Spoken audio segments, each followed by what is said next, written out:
Hi, John Cagle here from johnwcagle.com. In this video, we're going to start where we left off yesterday, listening to A Course in Miracles. So let's sit back, listen, enjoy, and become enlightened. Preface. This preface was written in 1977 in response to many requests for a brief introduction to A Course in Miracles. The first two parts, how it came, what it is, Helen Schucman wrote herself. The final part, what it says, was written by the process of inner dictation described in the preface. How it came. A Course in Miracles began with the sudden decision of two people to join in a common goal. Their names were Helen Schucman and William Thetford, professors of medical psychology at Columbia University's College of Physicians and Surgeons in New York City. It does not matter who they were, except that the story shows that with God, all things are possible. They were anything but spiritual. Their relationship with each other was difficult and often strained, and they were concerned with personal and professional acceptance and status. In general, they had considerable investment in the values of the world. Their lives were hardly in accord with anything that the Course advocates. Helen, the one who received the material, describes herself: psychologist, educator, conservative in theory and atheistic in belief, I was working in a prestigious and highly academic setting. And then something happened that triggered a chain of events I could never have predicted. The head of my department unexpectedly announced that he was tired of the angry and aggressive feelings our attitudes reflected and concluded that there must be another way. As if on cue, I agreed to help him find it. Apparently, this course is the other way. Although their intention was serious, they had great difficulty in starting out on their joint venture. But they had given the Holy Spirit the little willingness that, as the Course itself was to emphasize again and again, is sufficient to enable Him to use any situation for His purposes and provide it with His power. To continue Helen's first-person account, 3 startling months preceded the actual writing, during which time Bill suggested that I write down the highly symbolic dreams and descriptions of the strange images that were coming to me. Although I had grown more accustomed to the unexpected by that time, I was still very surprised when I wrote, "This is A Course in Miracles." That was my introduction to the voice. It made no sound, but seemed to be giving me a kind of rapid inner dictation, which I took down in a shorthand notebook. The writing was never automatic. It could be interrupted at any time and later picked up again. It made me very uncomfortable, but it never seriously occurred to me to stop. It seemed to be a special assignment I had somehow, somewhere agreed to complete. It represented a truly collaborative venture between Bill and myself, and much of its significance, I am sure, lies in that. I would take down what the voice said and read it to him the next day, and he typed it from my dictation. I expect he had his special assignment too. Without his encouragement and support, I would never have been able to fulfill mine. The whole process took about 7 years. The text came first, then the workbook for students, and finally, the manual for teachers. Only a few minor changes have been made. Chapter titles and subheadings have been inserted in the text, and some of the more personal references that occurred at the beginning have been omitted. Otherwise, the material is substantially unchanged. The names of the collaborators in the recording of the course do not appear on the cover because the course can and should stand on its own. It is not intended to become the basis for another cult. Its only purpose is to provide a way in which some people will be able to find their own internal teacher. What it is. As its title implies, the course is arranged throughout as a teaching device. It consists of 3 books, a 669-page text, a 488-page workbook for students, and a 92-page manual for teachers. The order in which students choose to use the books and the ways in which they study them depend on their particular needs and preferences.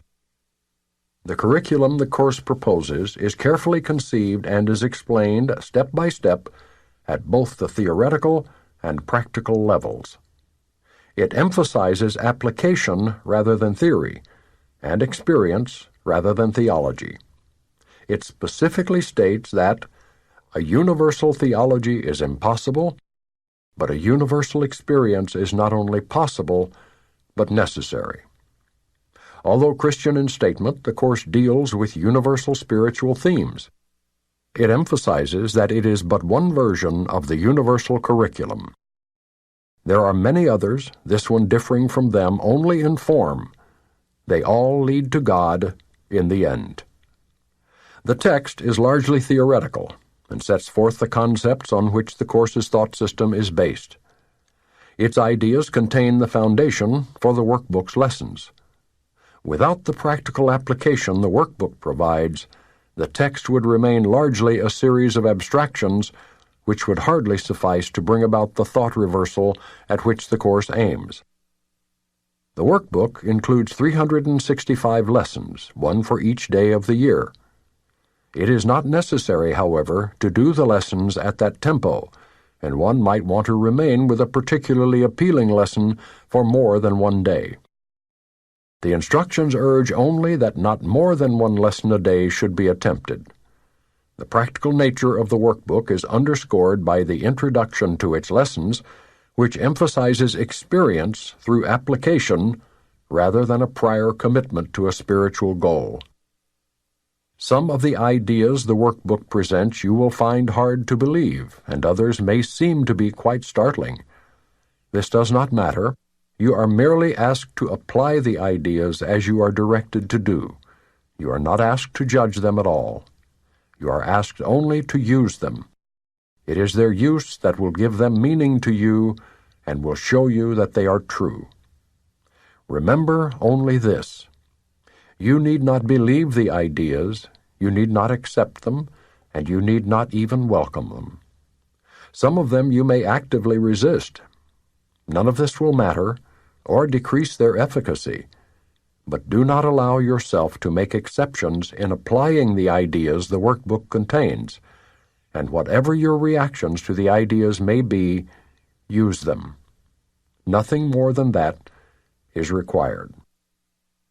Finally, the Manual for Teachers, which is written in question and answer form, provides answers to some of the more likely questions a student might ask.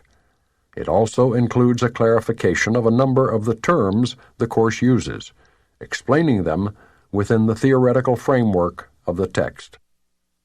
The course makes no claim to finality, nor are the workbook lessons intended to bring the student's learning to completion. At the end, the reader is left in the hands of his or her own internal teacher, who will direct all subsequent learning as he sees fit. While the course is comprehensive in scope, truth cannot be limited to any finite form, as is clearly recognized in the statement at the end of the workbook. This course is a beginning, not an end. No more specific lessons are assigned, for there is no more need of them. Henceforth, hear but the voice for God. He will direct your efforts, telling you exactly what to do, how to direct your mind, and when to come to him in silence, asking for his sure direction and his certain word. What it says. Nothing real can be threatened. Nothing unreal exists. Herein lies the peace of God. This is how A Course in Miracles begins. It makes a fundamental distinction between the real and the unreal, between knowledge and perception. Knowledge is truth under one law, the law of love or God. Truth is unalterable, eternal, and unambiguous. It can be unrecognized, but it cannot be changed. It applies to everything that God created, and only what He created is real. It is beyond learning, because it is beyond time and process. It has no opposite, no beginning, and no end. It merely is. The world of perception, on the other hand, is the world of time, of change, of beginnings and endings. It is based on interpretation, not on facts. It is the world of birth and death, founded on the belief in scarcity, loss, separation, and death. It is learned rather than given, selective in its perceptual emphases, unstable in its functioning, and inaccurate in its interpretations. From knowledge and perception, respectively, two distinct thought systems arise which are opposite in every respect. In the realm of knowledge, no thoughts exist apart from God, because God and His creation share one will. The world of perception, however, is made by the belief in opposites and separate wills in perpetual conflict with each other and with God. What perception sees and hears appears to be real because it permits into awareness only what conforms to the wishes of the perceiver. This leads to a world of illusions, a world which needs constant defense precisely because it is not real. When you have been caught in the world of perception, you are caught in a dream.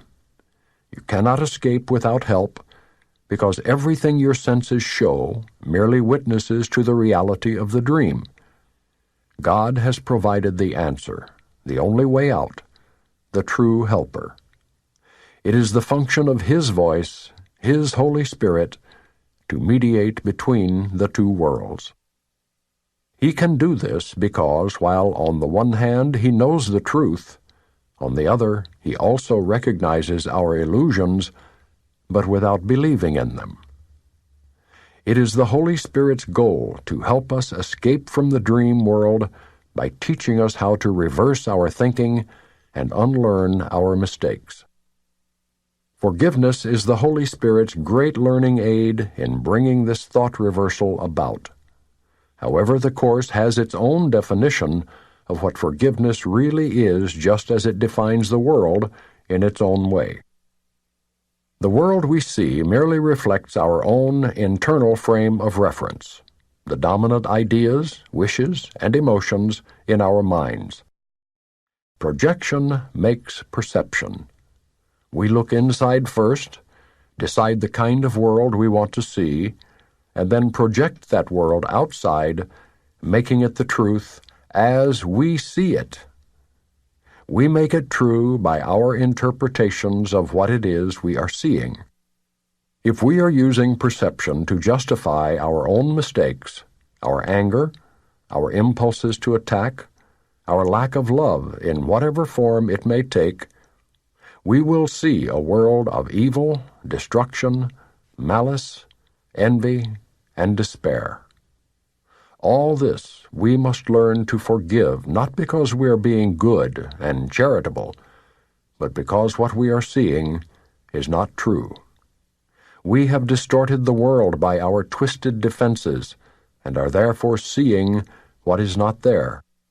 As we learn to recognize our perceptual errors, we also learn to look past them, or forgive.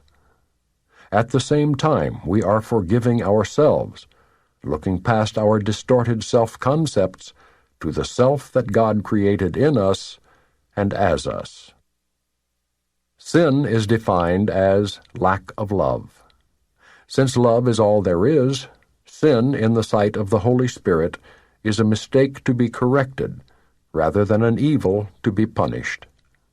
Our sense of inadequacy, weakness, and incompletion comes from the strong investment in the scarcity principle that governs the whole world of illusions. From that point of view, we seek in others what we feel is wanting in ourselves. We love another in order to get something ourselves. That, in fact, is what passes for love in the dream world. There can be no greater mistake than that, for love is incapable of asking for anything. Only minds can really join, and whom God has joined no man can put asunder. It is, however, only at the level of Christ's mind that true union is possible, and has, in fact, never been lost. The little I seeks to enhance itself by external approval, external possessions, and external love. The self that God created needs nothing. It is forever complete, safe, loved, and loving. It seeks to share rather than to get, to extend rather than project. It has no needs and wants to join with others out of their mutual awareness of abundance. The special relationships of the world are destructive, selfish, and childishly egocentric. Yet, if given to the Holy Spirit, these relationships can become the holiest things on earth, the miracles that point the way to the return to heaven. The world uses its special relationships as a final weapon of exclusion and a demonstration of separateness. The Holy Spirit transforms them into perfect lessons in forgiveness and in awakening from the dream. Each one is an opportunity to let perceptions be healed and errors corrected. Each one is another chance to forgive oneself by forgiving the other. And each one becomes still another invitation to the Holy Spirit and to the remembrance of God. Perception is a function of the body, and therefore represents a limit on awareness. Perception sees through the body's eyes and hears through the body's ears. It evokes the limited responses which the body makes. The body appears to be largely self-motivated and independent, yet it actually responds only to the intentions of the mind. If the mind wants to use it for attack in any form, it becomes prey to sickness, age, and decay. If the mind accepts the Holy Spirit's purpose for it instead, it becomes a useful way of communicating with others, invulnerable as long as it is needed, and to be gently laid by when its use is over. Of itself, it is neutral, as is everything in the world of perception. Whether it is used for the goals of the ego or the Holy Spirit depends entirely on what the mind wants. The opposite of seeing through the body's eyes is the vision of Christ, which reflects strength rather than weakness, unity rather than separation, and love rather than fear. The opposite of hearing through the body's ears is communication through the voice for God, the Holy Spirit which abides in each of us. His voice seems distant and difficult to hear, because the ego, which speaks for the little separated self, seems to be much louder. This is actually reversed. The Holy Spirit speaks with unmistakable clarity and overwhelming appeal. No one who does not choose to identify with the body could possibly be deaf to his messages of release and hope, nor could he fail to accept joyously the vision of Christ in glad exchange for his miserable picture of himself. Christ's vision is the Holy Spirit's gift, God's alternative to the illusion of separation and to the belief in the reality of sin, guilt, and death. It is the one correction for all errors of perception, the reconciliation of the seeming opposites on which this world is based. Its kindly light shows all things from another point of view, reflecting the thought system that arises from knowledge, and making return to God not only possible, but inevitable. What was regarded as injustices done to one by someone else now becomes a call for help and for union. Sin, sickness, and attack are seen as misperceptions, calling for remedy through gentleness and love. Defenses are laid down, because where there is no attack, there is no need for them. Our brother's needs become our own, because they are taking the journey with us as we go to God. Without us, they would lose their way. Without them, we could never find our own. Forgiveness is unknown in heaven, where the need for it would be inconceivable. However, in this world, forgiveness is a necessary correction for all the mistakes that we have made. To offer forgiveness is the only way for us to have it, for it reflects the law of heaven that giving and receiving are the same. Heaven is the natural state of all the sons of God as He created them. Such is their reality forever.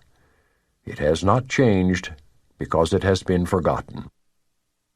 Forgiveness is the means by which we will remember.